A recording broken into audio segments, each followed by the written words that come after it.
Hey! It's another Duran special! Him and Phoenix in Anime God 500 Rebirth are the only people who are asking questions. They obviously love me too much. Here's 3 questions. What is the best film adaptations of the Bible that you have seen? I can't really answer that one, purely on the basis I haven't really seen any adaptations to speak of all the way through. So unfortunately, Duran, I can't give you an answer, because I'd rather give you an answer that I have knowledge with, rather than give you an answer that would be of no use to you. My bad on that one, my friend, but again, I can't answer it if I don't have prior knowledge of, any of the adaptations in question. Sorry, dude. Question 2. If you had to choose to go back in time or forward to the future, which car would you use to accomplish this? KITT if he had the capability, or the DeLorean? I know there's going to be a bunch of GTA mod creators that are, going to be hanging on this question, because a lot of people have at times combined the idea of the Trans Am and the DeLorean. So, Night to the Future, or Back to the Rider. No, not X-24 Rider, but he is interesting. Shut up, Wade. That's a tough one. In terms of the car I'd love to go time traveling in, it would probably be KITT, because, Knight Rider fan. The 82 Pontiac is still a beloved car, but then there's the DeLorean, it's got a lot of faults with it, because back in the day, I think somebody said on Top Gear that it drives like a double-decker bus. But there's something about that car, and, a stainless steel car. That thing's never gonna rust. Think of all the money you save on the paint jobs and the rust treatment. I'd go with both. Have one for the weekdays and one for the weekends. Why not? Purely because I don't think I could choose one specifically. You have the time traveling DeLorean, but you've also got KITT. Both. On to question 3. Who is your favourite cartoon hero and villain of all time?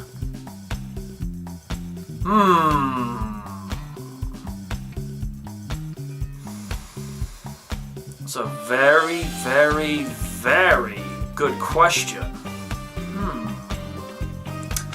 If we're talking... Now, again, this is where I don't like to play favourites, because I've had so many favourite cartoon heroes through my childhood, and, ones I go back to here and there, just remind me of the good old days. And saying that makes me look older than I actually should be, so I'm not even going to go steering down to that road.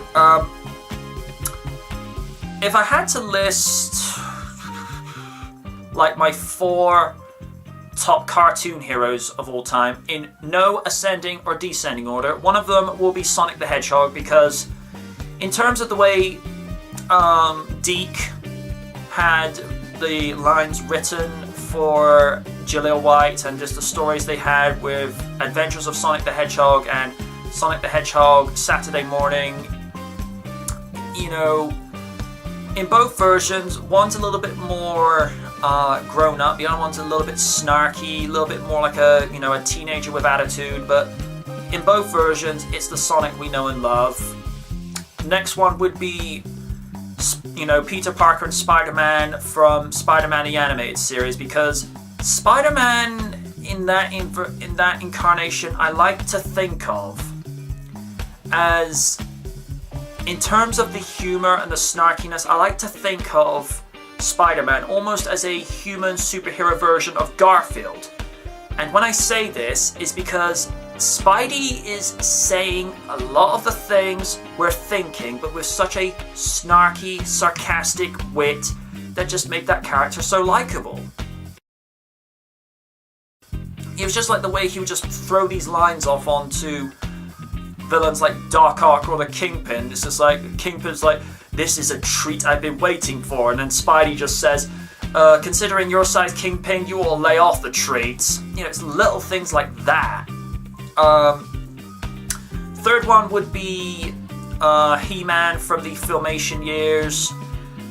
You know, I just like the way that the character was just such a straight-up good guy. I mean, yeah, in terms of personality, he could be a little bit bland at times, but it was just like the way he'd throw like these one-liners and try to put some spin on the humor just to make the show stand out a little bit more. You know, I really enjoyed that. And I suppose the last cartoon hero that I really enjoyed was when Lorenzo Music voiced Dr. Peter Venkman in the Real Ghostbusters. And again, we all know that was also the same guy who voiced Garfield, but he just made Peter Venkman so likable and, you know, so, I wouldn't say relatable, but he definitely, you know, put some charm and charisma into the character. I forget the voice actor who took over from him, because apparently Bill Murray caused a bit of a stink with DiC Animation and Columbia Studios, saying, you know, Venkman in this cartoon sounds too much like Garfield, and it's kind of ironic because some 20 years later he actually ends up voicing Garfield. You know, I just enjoyed the way that was done. In terms of favourite villains, Dr. Robotnik from Adventures of Sonic the Hedgehog. Long John Baldry was just able to make what was supposed to be like this really badass villain come across as very comical, quirky, and at times I found that version of Robotnik to almost be diva-like, with just, you know, with some of his eccentricities that he'd have in there. But that's just a testament to Long John, because in terms of his vocal range and his delivery, he was one of the best.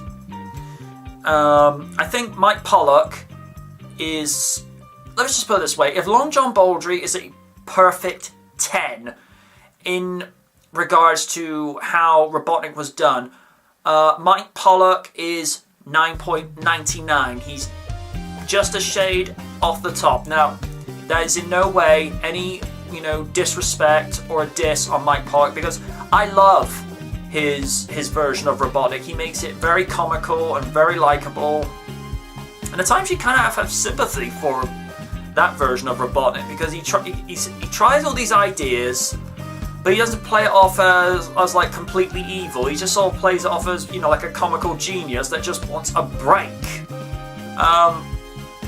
But yeah,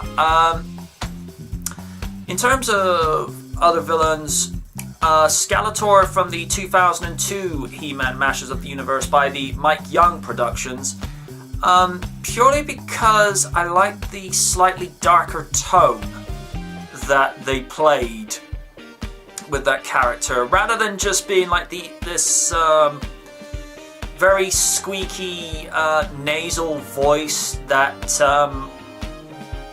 Alan Oppenheimer gave him in the 83 series, which, by the way, you can still do that voice to this day. You know, that man is just awesome. Also played two Knight Rider characters as well. One as a villain in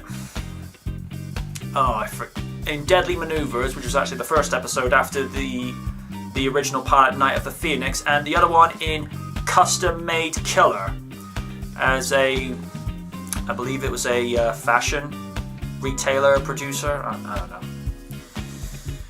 But the new guy that did it, I say new guy, but the 2002 version, he still had the qualities that we liked from the Skeletor version from 83, but he was able to go into this other subtle place. Evelyn, do come in. The color is very becoming. You know, it had a slightly huskier take on it, and he still came across as very comical, but it wasn't so much of a bumbling, comical pantomime villain. You know, he really came across as somebody that, you know, is dark, is messed up, and you don't want any piece of him.